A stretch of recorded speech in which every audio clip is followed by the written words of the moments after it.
Hi everyone, in today's video I'm going to be giving my full review of the new Jabra Evolve3, 85, and 75 headsets. In my first video I unboxed them and gave my initial impressions, and then I tested the microphones in different environments. Now after using them some more, I'm back with my full review. Let's first start with the sound quality for music and calls. When you turn on the headset there's a nice startup sound and a voice announcement, and right away I noticed how clear it sounds. Listen to the difference. Battery high. One device connected. Battery 60%. Connected to Scott's 1.5 Pro.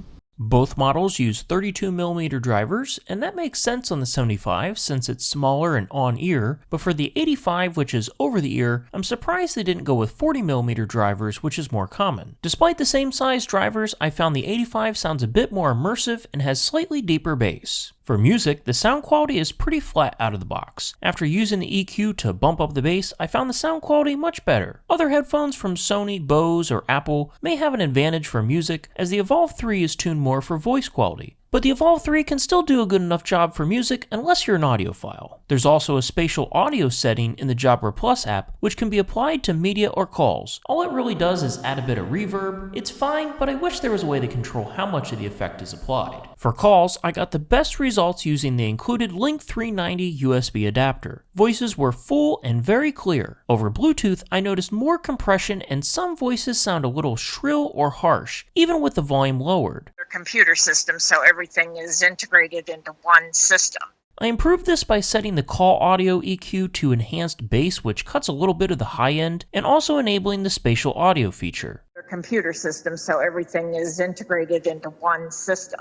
I'm not too worried about this as it can easily be fixed in firmware tweaks. The mic performance is one of the strongest parts of this headset. Like you heard in my last video, it does a really good job of isolating your voice even in very noisy environments, all without a mic boom. Jabra makes several claims about AI powering their headsets, and in my opinion, it's too much. The AI buzzword is getting overused, and it's not even really being used to their advantage here. Like their claim of the headset accurately picking up 9 out of 10 words? That doesn't sound very good to me. They also make it sound like the headset has an AI assistant built in, but what they actually mean is that the headset can work with an AI on your device, the same way that any device with a microphone and speaker can. Their AI is simply a DSP that takes the audio captured between all the microphones and processes it in such a way that makes the sound clear and natural without background noise. Almost all audio devices do some level of this. The difference is that Jabra's is just more advanced and well tuned compared to others. One issue I ran into is with the Sidetone. Sidetone lets you hear your own voice when you're on calls, so you don't feel like you're shouting. But even with it turned all the way up, I still felt like I was raising my voice louder than normal. I could also hear my voice reverberate within the room, and background noises like typing on a keyboard, even though people on the other end of the call could hear my voice just fine and didn't hear the background noise. Other headsets like my really old Jabra Evolve40 with a mic boom never had this problem because the mic is closer to my mouth and naturally rejects other noises. Jabra's DSP already does such a great job at focusing in on my voice, but I wish that processing could be done within the Sidetone so that I can hear the same clean audio that everyone else on the call hears. This is honestly the biggest thing that would stop me from using this headset full time, but I'm hopeful that they can deliver improvements via firmware update. The active noise cancellation is pretty good, and there's no hiss like some older headsets have. It claims that the active noise cancellation adapts to any environment, however I didn't notice it ever changing anything. It sounded pretty consistent to me. Since the 85 goes around your ears, it offers better passive noise cancellation, but the active noise cancellation is the same, so you'll get better results with the bigger design, but the 75 was perfectly acceptable as well. When I compared a previous generation Evolve2 65 Flex to the Evolve3 75, which are both on-ear models, I didn't notice much of a difference, but the amount of active noise cancellation can be adjusted on the Evolve2, which is currently not available on the Evolve3. When I compared the noise cancellation to a set of Bose headphones that I borrowed from a friend and my Apple AirPods Pro 3rd generation, I noticed a significant improvement in the amount of noise that they were able to cancel compared to the Jabra Evolve3. The Jabra wasn't bad, but it definitely was not the strongest. Now let's talk about the comfort. Both are lightweight, use soft materials, and are comfortable for wearing for a long time. For people who wear glasses, there is a little bit of clamping pressure, but this will surely go away once the headphones have stretched out a little bit. The only issue I had was with the 85. Whenever I moved my head around, I could hear a creaking noise, but on the 75, it was much less noticeable. The battery life on these headsets are insane. The 85 is rated for 25 hours of talk time or 120 hours of music playback, which sounded crazy to me and considerably longer than most other headsets on the market, so I had to test it. I played audio continuously with the active noise cancellation on, and after 48 straight hours, the battery was still at 80%, so you could easily get a full week or more without charging depending on usage. For calls, when the mics are active, it will obviously use more battery, and while I didn't do a long-running test to see the exact amount, it definitely lasted way longer than any other wireless headsets I've used in the past, which needed topped up at least once a week. When it comes time to recharge the headset, I found excellent performance here as well. Jabra advertises 5 minutes of charge will give you 5 hours of power. I started a test at 2% battery and plugged in via USB-C, and after just 5 minutes, it was at 12%, which we know will easily last the rest of the day.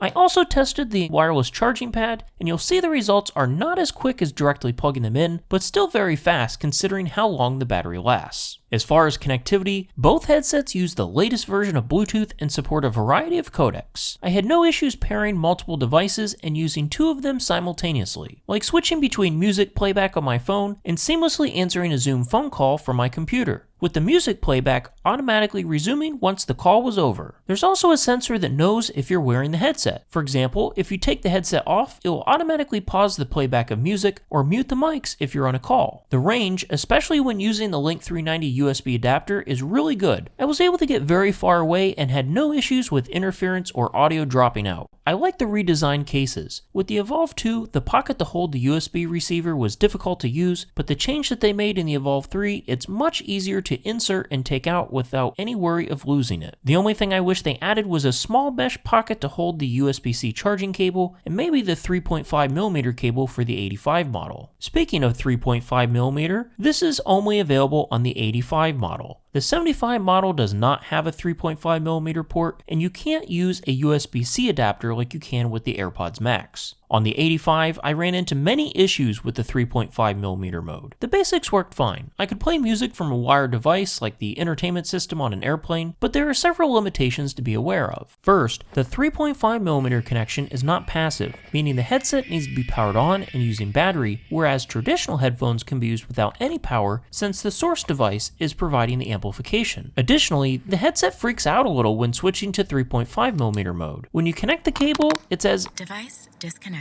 One device connected. Device disconnected. No device connected. even though you've actually connected the device with the wire. I later discovered this is because in 3.5mm mode, it shuts off the Bluetooth entirely, meaning you can no longer control any of the settings from the mobile app, and you're limited to the controls on the headset itself if you want to adjust things like the noise cancellation. The app situation is kind of messy right now. At first I tried using Jabra Sound Plus, which is the app that worked with the Evolve 2 series, but the Evolve 3 series require the new Jabra Plus app. After installing that, I was able to pair the headsets and confirm that I had the latest firmware, but I ran into several bugs. Like this banner telling me to register the product. I had to tap the close button several times until it eventually stayed dismissed several days later. When I try to adjust the equalizer, it sometimes fails to save the settings, or the labels for the frequency bands would be wrong. Reloading the app would solve this. There's also some missing features compared to the previous mobile apps or the desktop app. If you have more than one headset, you can't switch between them, you can only use one at a time. The previous app also had features like a hearing test, which would personalize the sound for your ears. This feature isn't in the new Jabra Plus app, and it's not clear if it was either abandoned or just not added yet since the app is still new. There's also no easy way to manually toggle the busy lights, like you could with the previous models in the old app. I'm not too worried about these things because the apps and the firmware of the headset can easily be tweaked to fix these bugs and bring back the additional features that the previous models had. There's no Jabra Plus app for the desktop either, so you have to use the Jabra Direct app, which was not clear on the website. I find all of these different apps annoying and confusing, and other brands like Logitech and Poly are just as guilty of it too. Rather than having one consistently named app across all platforms, these manufacturers keep making new apps every few years and abandoning the old ones, and it really needs to stop. Finally, let's talk about the price. MSRP is $649 for the 85 and $463 for the 75, but the good news is that the prices on Amazon are lower than this, with some models starting at just over $300 depending on the variant you get. You can choose between black or off-white colors, USB-A or USB-C, with or without a wireless charging pad, and either the UC or Microsoft Teams certified models. I think these headsets are definitely premium offerings, but due to their high price, they might be out of reach by most people. However, if you're in the market for a single headset that can be used for both business and personal use, this is definitely a great option, and it might even be the best option on the market right now. So overall, Jabra's Evolve3 series do a lot right. They have great quality, very long battery life, very fast recharging, and are comfortable and compact. The downsides are the price and a few bugs, which I'm hopeful that Jabra will resolve in future firmware updates. So that's it for today. I hope you found this review helpful, and if you did, you can support my channel by liking this video and using my affiliated Amazon links down in the video description. Your price stays the same, but a small commission may come back to me to help support my channel on anything you buy using my links. If you have any questions, feel free to leave them down in the comments, and with that, I thank you for watching and have a great day.